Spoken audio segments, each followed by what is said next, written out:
Descargo de responsabilidad, no soy el autor de esta historia, y dejaré el link de la historia original en la descripción. Disfruten el fic y tengan un buen día. Capítulo 38. El despertar del rey. Nota del autor. Para aquellos que están preocupados por lo que le acaba de pasar a Lancelot, bueno, la mitología griega debería enseñarles dos cosas. Comer otro dios nunca ha tenido efectos muy positivos en los titanes o los olímpicos. Hacer una estancia en el estómago de un dios nunca ha impedido que seres divinos salgan de una forma u otra, a veces con cambios dramáticos. El despertar del rey. El interior de la nave de luz de Gilgamesh estaba bañado por una luz dorada que emanaba de los mamparos. Era un lugar extraño, difícil de describir. Nada parecía estar hecho de materia ordinaria. Por el contrario, el interior parecía tejido con luz sólida. Pero en ese momento, ninguna de las personas presentes prestaba atención a la extraña apariencia de su medio de transporte. Todas las miradas se dirigieron a la pantalla que acababa de aparecer frente a la silla de mando de Gilgamesh. Estaban observando una hermosa ciudad construida sobre un brillante disco de metal que orbitaba sobre Japón. El rey de los héroes se volvió hacia Atenea con una sonrisa burlona. Un asteroide. Un sospechoso enrojecimiento apareció en las mejillas de la diosa de cabello plateado. Esto, extrañamente, no le impidió responder con voz impasible, como si no hubiera escuchado el reproche implícito. Eso es lo que deduje de la información que descubrí, pero parece que me equivoqué. Iskandar se acarició la barba. Vi construcciones similares en la India. Se giró y miró hacia Ginebra. Debemos suponer que el rey Delfín es un dios hereje hindú. Pero la adorable niña de ojos color cereza ni siquiera había mirado la ciudad de su rey. Se sentó en uno de los sillones hechos de luz dorada, con los brazos rodeando sus tobillos. Desde la derrota de Lanzarote, la bruja de Bretaña apenas había hablado. Su decisión de acompañar a los sirvientes y a Atenea a la tumba de Artus fue aún más sorprendente. Cuando se le preguntó, ella simplemente respondió que, como doncella del rey Arturo, tenía que estar allí cuando su rey despertara. Al no obtener respuesta, el rey conquistador miró a Juana de Arco, pero la doncella de Orleans solo esboza una sonrisa arrepentida. Mantenía constantemente sus ojos en Ginebra preocupada por la depresión de su amiga. Gilgamesh habló con una sonrisa desdeñosa. En realidad, no es una ciudad. Iskandar se volvió en dirección al semidios con armadura dorada. ¿Qué quieres decir, Goldie? Con un gesto de la mano, el rey de Uruk mostró varias pantallas traslúcidas, flotando alrededor del asiento de mando. Es una vimana. Hubo un movimiento de estupor. ¿Te refieres a tu trono volador, Goldie? Exactamente, señaló el héroe de la armadura dorada al informe de los detectores del barco. Al igual que mi trono volador, esta ciudad orbital es propulsada por un espejo que refleja la gravedad, en la forma de este disco que ves a continuación. Y como mi propio vimana, el combustible es mercurio. Hubo un momento de silencio mientras todos reflexionaban sobre las implicaciones. Jeanne rompió el silencio murmurando de manera pensativa. El hombre construye su casa según sus ambiciones. No me atrevo a imaginar las ambiciones de un dios que construye un palacio del tamaño de una ciudad y lo coloca en lo alto del cielo, más alto que las montañas más altas. Iskandar cruzó sus musculosos brazos sobre su pecho mientras reflexionaba, luego asintió con la cabeza. Esto confirma lo que pensaba. Artus es en realidad un dios hindú, y sin duda uno de los dioses más importantes de este panteón. Se volvió hacia Atenea. Pero supongo que conoces la identidad del dios que reside en esta ciudad, noble reina de la noche. La diosa de la sabiduría se limitó a asentir con la cabeza, sin responder a la pregunta implícita. ¿Este pueblo tiene defensas? La pregunta la hizo Altera, el miembro más sensato de la pequeña expedición. Gilgamesh sonrió. Sí, impresionantes. Además, la ciudad de Arturo es invisible a los ojos comunes. Solo la ves porque el rey te hace beneficiarte de los efectos de uno de sus tesoros, capaz de ver lo invisible como un favor especial. Esta vimana es actualmente oculta por su dispositivo de camuflaje. Además, la ciudad está protegida por muchos hechizos capaces de destruir a los visitantes no deseados. Se burló con suficiencia. Pero ya me encargué de despejar el camino, podemos aterrizar cuando quieras. Ahora, respondió simplemente la reina de los hunos. ¡Atención! Jeanne izó su bandera envuelta en luz y bloqueó el ataque sorpresa del espíritu del viento. Desde que abandonaron la nave de la luz, era al menos la 10ª vez que sufrían una emboscada. Los responsables fueron seres invisibles, criaturas aéreas e impalpables que desencadenaron borrascas y huracanes. Iskandar salta hacia adelante mientras lanza un grito de batalla. El espíritu, atravesado por su espada cargada de prana, desapareció en un último gemido. Otros elementales se reunieron al final de la calle, pero Gilgamesh chasqueó los dedos y abrió unas 10 puertas doradas. Nobles fantasmas surgió de allí. Como una andanada de artillería, las poderosas armas del rey de Uruk destrozaron el pavimento de las calles o provocaron el derrumbe de muros y tejados. En cuanto a los espíritus, una docena fueron masacrados en el bombardeo, esparciéndose en chispas azules tras un último grito melodioso. Venid, nuestros enemigos parecen defender este edificio en forma de cúpula. Dando el ejemplo, Altera lideró el asalto. Siguiendo los movimientos de su espada, aparecieron arcoíris que cortaron el aire en rodajas. Girando en su mano como una serpiente viva, la espada de Marte masacró al elemental de 10 en 10. Cuando la versión femenina de Atila llegó frente a una enorme puerta de madera que daba acceso al interior de la cúpula, un crujido de piedra le advirtió que algo anormal estaba sucediendo. Con gestos lentos y torpes y la caída de fragmentos de piedra, 2 colosales estatuas fueron arrancadas de sus nichos a ambos lados del portal. Eran representaciones de antiguos guerreros vestidos con taparrabos, cascos adornados con plumas y un arnés que cubría el pecho. Estaban armados con enormes lanzas. Sin mostrar siquiera una señal de asombro ante este prodigio, Altera esquivó el primer ataque con un salto lateral, cortando la lanza con un golpe de espada. Luego saltó hacia atrás para evitar el asalto del otro guerrero de piedra. Pero, antes de que la reina de los hunos pudiera contraatacar, el primer enemigo volvió a atacar. Habiendo dejado caer su lanza, intentó aplastar a Altera con su mano, como lo habría hecho un hombre con un insecto. Pero el enviado de Belver no era un mosquito. La espada de Marte silbó en el aire y cortó la realidad misma. Se acababa de abrir una brecha en el camino de la hoja, los labios de la vida eran energía púrpura, y el desgarro mostraba el vacío cósmico donde brillaban estrellas y nebulosas. La estatua que estaba en el camino de la espada no solo fue cortada por la mitad, sino que cuando la brecha implosionó, los fragmentos de la estatua fueron succionados y desaparecieron de este universo. Sin mostrar ninguna emoción ante la destrucción de su compañero, el segundo guerrero de piedra avanzó hacia Altera. Pero, antes de que pudiera atacar con su lanza, un chorro de hielo de la espada de Marte congeló estos movimientos, inmovilizándolo bajo una carcasa cristalina. Luego levantó su espada y saltó para golpear la estatua en el pecho. El guerrero de piedra explotó, cayendo al suelo como fragmentos de roca. Jeanne bajó su estandarte y miró a los espíritus que huían. Victoria, el oponente se retira. Altera asintió y empujó las puertas dobles. Las contraventanas giraron sobre sus bisagras sin hacer ruido. El interior del edificio en forma de cúpula constaba de una sola habitación. Las paredes circulares estaban decoradas con frescos que representaban bailarines, batallas y ofrendas a los dioses védicos. Una columnata sostenía el techo de la cúpula esculpida con un auténtico encaje de piedras con motivos geométricos. Las estatuas colocadas regularmente en las cornisas miraban hacia abajo. La sala estaba sobrecargada de esculturas y grabados que daban una impresión de exuberancia. Incongruente, vertical desde la cúpula, los recién llegados vieron una tumba muy sencilla cuya portada representaba a un caballero en cota de malla con su espada apoyada en el pecho. Las manos estaban cruzadas sobre el pomo. ¿Un caballero? No, un rey reconocible por su corona. Atenea se volvió hacia los héroes. Espera aquí, despertaré al héroe exterminador del rey diablo. Sin mostrar ninguna emoción, la reina de la noche se separó de sus aliados y se acercó a la tumba solitaria. Despierta, Artos, 1. Se escuchó un ruido y de repente la lápida fue levantada desde adentro y arrojada violentamente contra una de las paredes.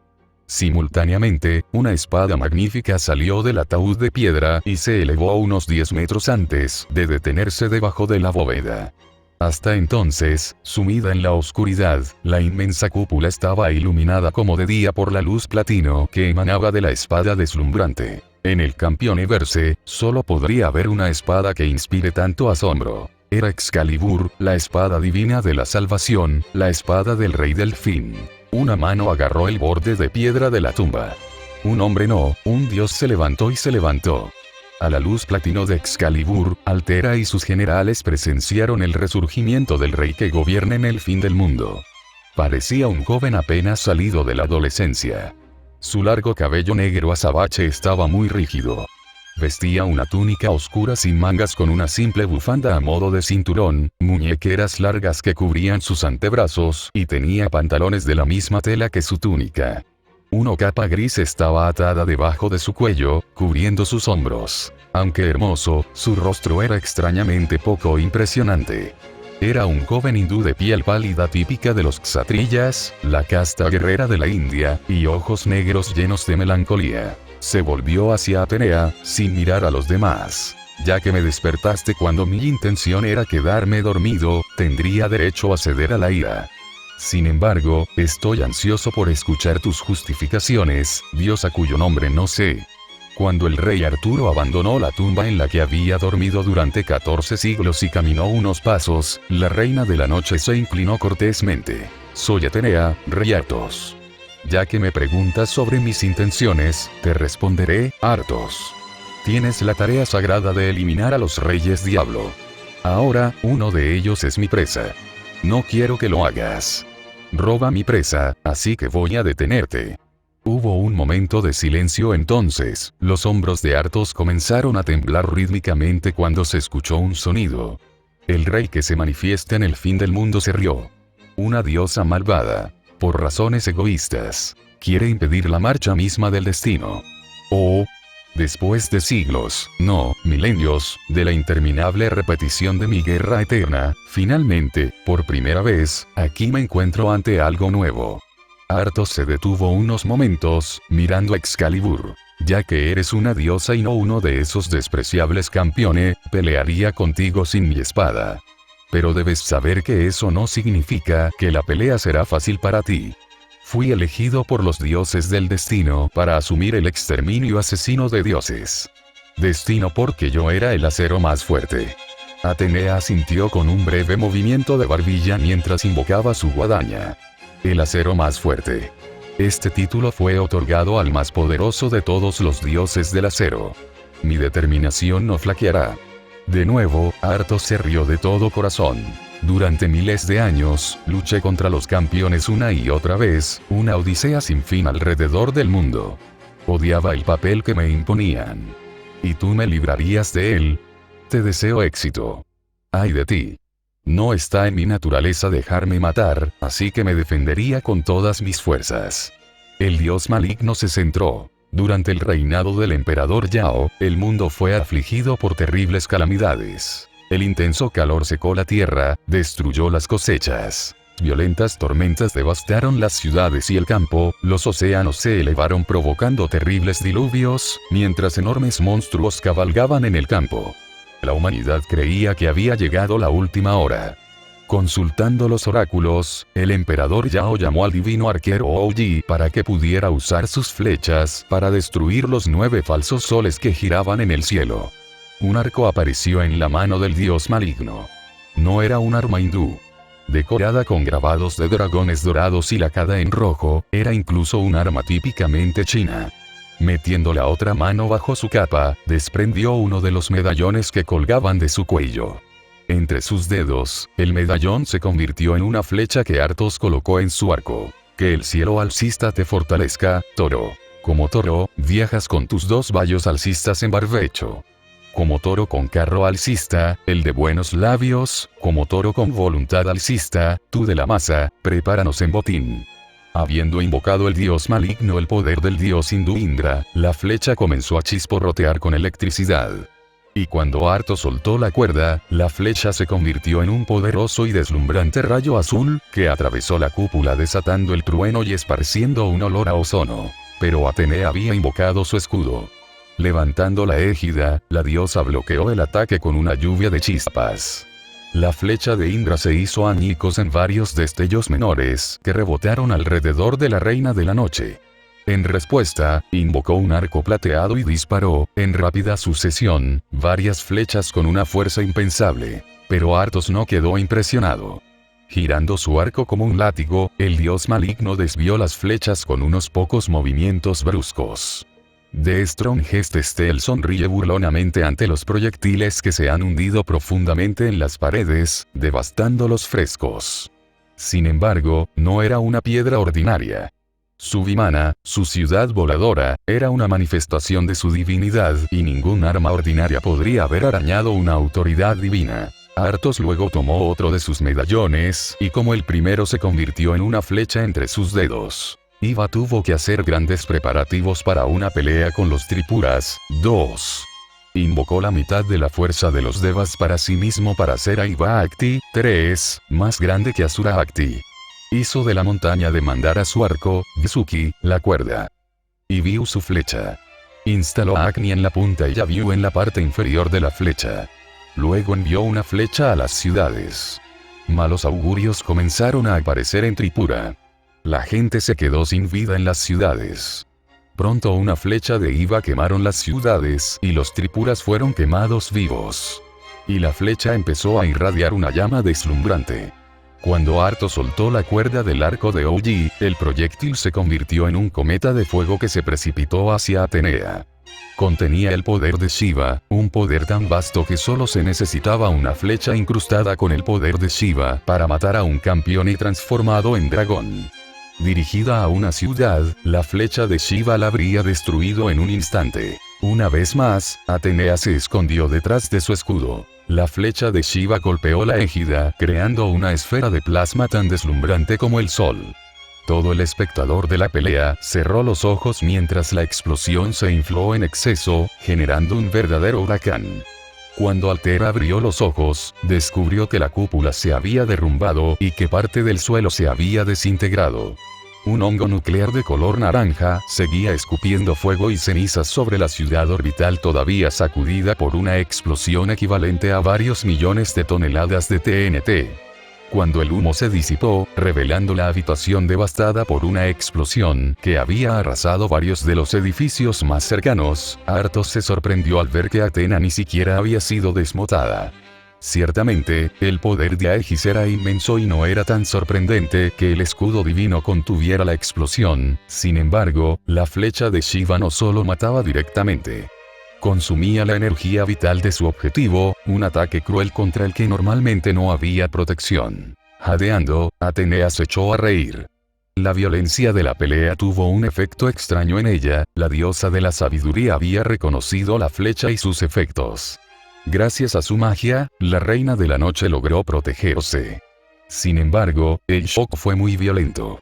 A decir verdad, desatar el poder robado a otros dioses la embriagaba, y luchar de igual a igual con el acero más fuerte comenzó a divertir a la diosa malvada. El rey Delfín, sorprendido al principio, empezó a reír también. En la habitación devastada, los dos oponentes se sonrieron. Creo que es suficiente como calentamiento.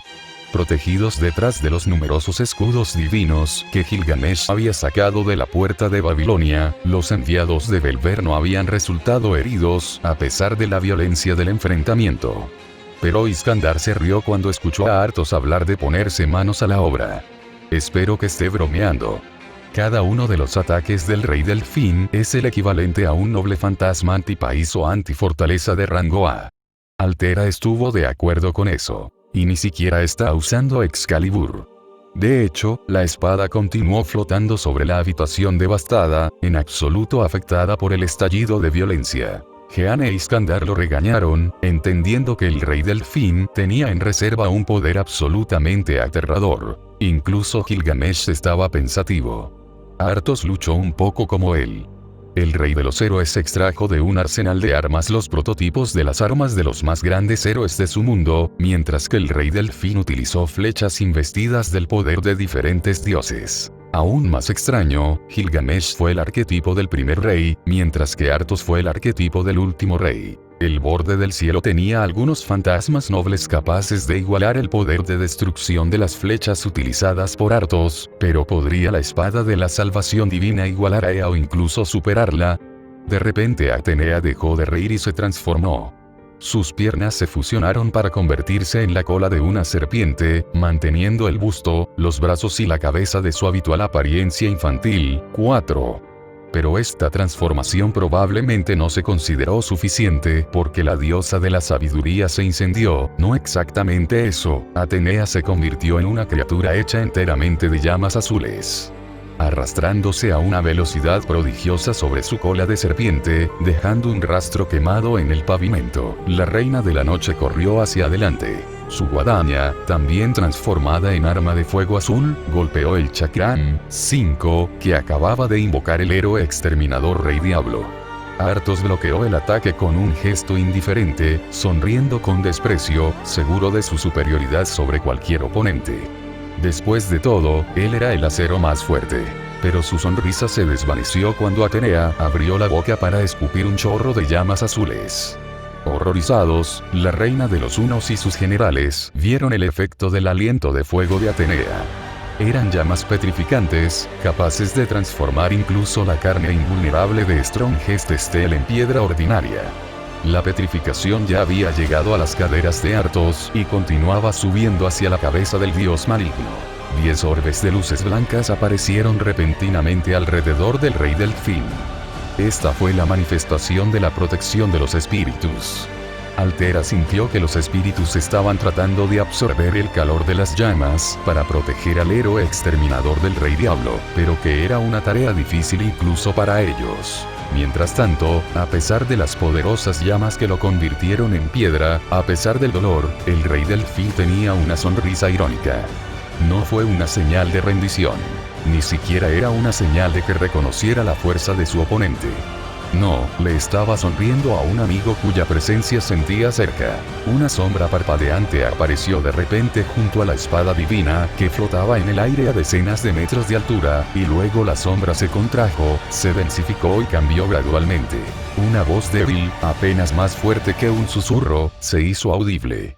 Curiosamente, todos lo escucharon como si el orador estuviera justo a su lado. Rey Delfín, mi venerado hermano, tú eres el Rey Salvador que se manifiesta al final de los tiempos. El Rey de Reyes. El gran héroe con el más noble de los destinos. Un tigre entre los hombres. Tus gloriosos logros tienen esplendor infinito. Un héroe supremo. Otorgado a aquellos con las mayores bendiciones de la miríada de dioses. Al escuchar estas palabras de elogio extraordinariamente floridas, el Rey Delfín se sorprendió. Al levantar la vista de las llamas azules, Arthos miraba directamente a la espada divina de la salvación flotando en el aire. Al mismo tiempo, la sombra en el aire que lo había llamado hermano venerado también estaba cambiando lentamente de forma. La parte inferior del cuerpo permaneció como un torbellino de sombras girando, mientras que solo la parte superior se convirtió en un aristócrata de cabello claro. En ese momento, todos se dieron cuenta de que el rostro del recién llegado era idéntico al del Rey Delfín. Sin embargo, a diferencia de la tez pálida de su hermano mayor, su piel morena parecía haber sido bronceada por el sol. El divino aristócrata de piel oscura, siendo uno con las sombras, se volvió hacia Atenea y lanzó un largo grito de rabia incontenida. Diosa de la mera tierra, ¿cómo te atreves a seguir humillando a mi noble hermano? Déjame ayudar a mi hermano en un acto de impertinencia. Pero Arthos no vio con buenos ojos esta iniciativa de su hermano jurado, sino todo lo contrario. Su rostro inmediatamente reflejó una fuerte molestia. Dios héroe, Dios caballero, se tomaba muy en serio la noción de un duelo honorable. Detente. Con mi posición como hermano mayor, te prohíbo actuar. No interfieras. Sin embargo, no se escuchó al Rey Delfín ardiendo en llamas azules. Flotando en el aire, el hermano menor alcanzó la divina espada de la salvación con su mano derecha. Justo cuando estaba a punto de agarrar la empuñadura, Atenea lo detuvo. Sobre sus hombros acababan de aparecer alas de llamas azules. Volando, se interpuso entre la espada y el espíritu aéreo. Con las llamas ardientes que salían de la boca de la reina de la noche y la luz roja emitida por sus ojos, atacó. En un instante, el hermano menor fue devorado por el fuego azul al igual que el Rey Delfín. Como un simple dios subordinado se atreve a interrumpir el disfrute de uno en la batalla. Una tontería insoportable, dijo la arrogante diosa, ahora segura de su victoria. Quemado por el castigo divino azul, el hermano menor gritó. Atena echó un vistazo a su comportamiento dolorido y murmuró con cara de aburrimiento. Para finalizar el enfrentamiento con el hermano pequeño, la diosa griega de la sabiduría utilizó un poder correspondiente a la visión espiritual de Himemico, proyectando su pensamiento en la mente de su adversario. Sin embargo, los pensamientos de Atenea eran la definición misma de la ira divina. El resultado fue aterrador. La conflagración de ira instantáneamente quemó al hermano pequeño hasta convertirlo en cenizas. No quedó ningún hueso alrededor de la espada divina flotando en el aire. Solo las cenizas quemadas se esparcieron por todas partes. Cuando Atena se volvió hacia Artos, una risa la sorprendió. Era la voz del hermano pequeño. Invocando su guadaña, retrocedió con un batir de alas, mirando a su alrededor con ansiedad. Las cenizas del dios subordinado se reunieron en una cinta que se movía de una manera absolutamente antinatural. Nací de la sombra de mi hermano, venerado como el acero más fuerte. Aunque sea solo una pequeña parte, poseo el rasgo de resistencia indestructible. Observa con atención, dijo el hermano menor riendo. Su voz se podía escuchar entre las cenizas resultantes del furioso incendio. Mientras rugía fuertemente, la ceniza tomó la forma de un brazo humano. Luego agarró la empuñadura de la espada divina y sacó la espada de la funda de una sola vez. Un instante después, una luz de color platino iluminó completamente todo el entorno, aterrada por el poder que sentía. Atenea retrocedió y escupió un largo chorro de llamas. Curiosamente, no estaba dirigido al brazo de ceniza que sostenía la espada de la divina salvación. Al contrario, estaba apuntado al suelo. En lugar de disiparse golpeando las losas agrietadas que quedaban entre los cráteres que humeaban como resultado del enfrentamiento divino, las llamas azules comenzaron a crecer en tamaño y cambiar de forma, transformándose en un dragón hecho íntegramente del fuego azul al que Atenea le había entregado vida. El dragón de fuego azul tomó el aire, dirigiéndose hacia el hermano pequeño, listo para atacar. Pero el brazo de ceniza dirigió a Excalibur hacia la divina bestia y, de repente, el aire se llenó con un rayo de luz platino que cortó la inmensa habitación en cubos. En realidad, solo hubo un ataque. Pero el rayo de luz se movía tan rápido que se cruzó en su propio camino, cortándolo regularmente en ángulo recto. De modo que Altera y los demás tuvieron por un momento la ilusión de estar dentro de un modelo de estructura de alambre 3D hecho de cubos apilados. El dragón desapareció y fue golpeado miles de veces en solo un segundo. Detrás de él, la reina de la noche se llevó una mano al pecho. Vacilando, aterrizó torpemente en el suelo. Las llamas azules se apagaron y ella volvió a ser de carne y hueso. Atenea sangraba profusamente. Hubo cientos de cortes en varias partes de su cuerpo de gorgona. Cada herida era de color rojo oscuro y la sangre fluía sin parar. El suelo donde yacía estaba teñido de un siniestro tono rojo. El rey delfín estaba de pie a su lado, solo, mirando con tristeza a la diosa moribunda. Las llamas se habían disipado a su alrededor y la petrificación se había disipado por completo. De hecho, Artos ya no presentaba ninguna herida. Atena sacudió la cabeza con pensamientos asediados. Sin embargo, la diosa permaneció inmóvil y se desplomó en el suelo mientras sangraba profusamente. ¿Qué ha pasado? Gracias a la intervención de su pequeño molesto, Artos la derrotó de un solo golpe. Ese poder increíble. Atenea retomó su forma habitual, que era la de una niña pequeña con cabello plateado. Su rostro habitualmente impasible expresaba sufrimiento. Extendió la mano hacia la nada, mirando algo que solo ella podía ver. Dios. Nota del autor. Capítulo extraño como este donde los personajes principales no aparecen ni una sola vez. Pero admitirás que hay una pelea impresionante. Este capítulo es en realidad un episodio clave con la primera aparición del rey Arturo y su victoria contra Atenea. El próximo capítulo te hará comprender lo aterrador que es realmente el rey del fin de los tiempos. Tenga en cuenta que todos los poderes utilizados por Atenea y Artos son canónicos. Me inspiré en gran medida en el capítulo 17 de Campeón LN. Y sí, Atenea, con el poder de toda la divinidad que se tragó, es tan poderosa como eso. Nunca antes la habías visto pelear en serio, ahora ya está hecho. Sin embargo, Atenea y su dragón mascota fueron derrotados por Excalibur de un solo golpe. Digamos que Excalibur no usurpa su reputación como la autoridad divina más poderosa. De hecho, entre tú y yo, Excalibur es la cristalización de varias autoridades divinas. La espada tiene muchos poderes distintos. Además, ¿no crees que este ataque de Excalibur se parece mucho a las garras del león, uno de los ataques de Aioros, el santo dorado del león de Atenea en Saint Seiya? 1. Tenga en cuenta que no hay ningún Arthur Pendragon en Campione VOC. Es solo una leyenda nacida de la narrativa distorsionada de las hazañas de un dios maligno conocido como Arthos, el héroe exterminador del rey Diablo.